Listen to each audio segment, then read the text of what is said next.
청춘간호사의 세계 병원 여행. 널스타일리스트 세브란스 병원 간호사 김진수입니다. 나이팅게일 박물관. 유럽 여행 일정을 계획할 때 영국을 가장 먼저 가야 할 나라로 선택했던 이유. 나이팅게일 박물관이 영국에 있기 때문이었다.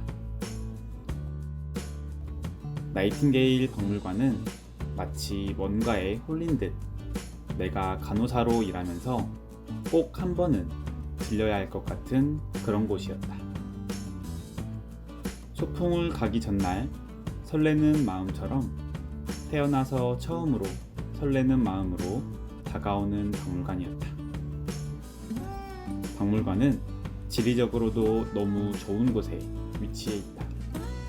템스강이 흐르는 웨스트민스터 다리를 가운데에 두고 양옆에는 영국의 국회의사당 빅벤, 그리고 세인트 토마스 병원이 있으며 플로렌스 나이팅게일 박물관은 병원에 함께 붙어 있다. 그래서 병원에 먼저 가고 박물관을 견학한 뒤 템스강 위의 런던 아이에서 빅벤을 감상하면 최고의 여행 일정이 될 수 있다. 처음에는 세인트 토마스 병원을 나이팅게일이 세운 것인 줄 알았는데 그게 아니었다. 나이팅게일이 크림 전쟁 후 간호사를 전문직으로 바꾸기 위한 나이팅게일 펀드를 설립하였고, 이 모금으로 1860년 이 병원에서 플로렌스 나이팅게일 간호학교를 설립했다. 그래서 이 병원과 나이팅게일이 이어지는 것이고, 이러한 연결고리가 있었기에 런던은 2010년 5월에 나이팅게일 사망 100주년을 기념하여 플로렌스 나이팅게일 박물관을 설립하였다. 전시는 크게 3개의 파트로 나누어졌다.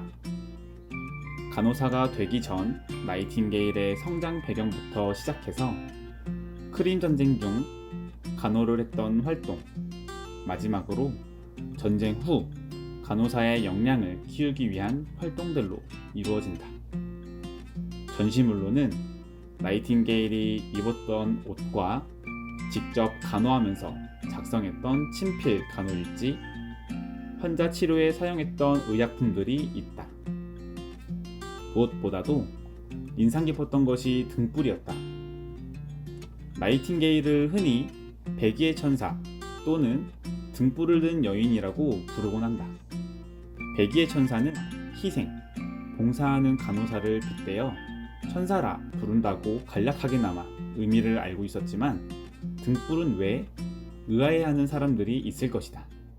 당시 크림 전쟁 속 군인들은 총 맞아 죽은 병사들보다 제대로 된 간호를 받지 못해 죽어가는 병사들이 훨씬 더 많았다. 그만큼 감염 예방이나 치료에 대한 제대로 된 프로토콜이 있지도 않았다. 이를 지켜본 나이팅게일은 전쟁 속에서 군 위생을 개선하기 위해 노력하며 무엇보다도 감염 예방에 초점을 두면서 근 의료를 새롭게 개혁했다고 해도 과언이 아닌 간호를 수행했다. 영국의 지원을 받아 군 위생에 대한 간호에 집중했고, 이때부터 위생법에 대한 개념이 나오기 시작했다. 낮뿐만이 아니라 밤에도 등불을 들고 다니면서 병사들의 감염 예방 및 치료를 위해 힘썼던 나이팅게일. 밤에 등불을 들었던 모습을 보고 등불을 든 여인이라는 칭호가 붙었다. 간호관리학을 배울 때 배웠던 이 등불이 내 눈앞에 있으니 눈을 뗄 수가 없었다. 박물관 안에서도 왠지 모르게 이 등불 앞에서 가장 오래 서 있었고, 그때의 시대상과 지금을 비교하면서 앞으로 어떤 간호사가 되어야 할지에 대한 생각을 정리했다. 크림 전쟁 속에서 등불을 들며 간호했던 그 모습처럼 우리도 사스, 메르스, 코로나와 같은 바이러스와 밤, 낮 할 것 없이 오늘도 의료에 최전선에서 최선의 간호를 하고 있다. 내가 조금 지치고 힘들지라도 오직 환자의 건강 증진을 위해 오늘도 우리는 다시 한번 다짐하고 힘내고 있다.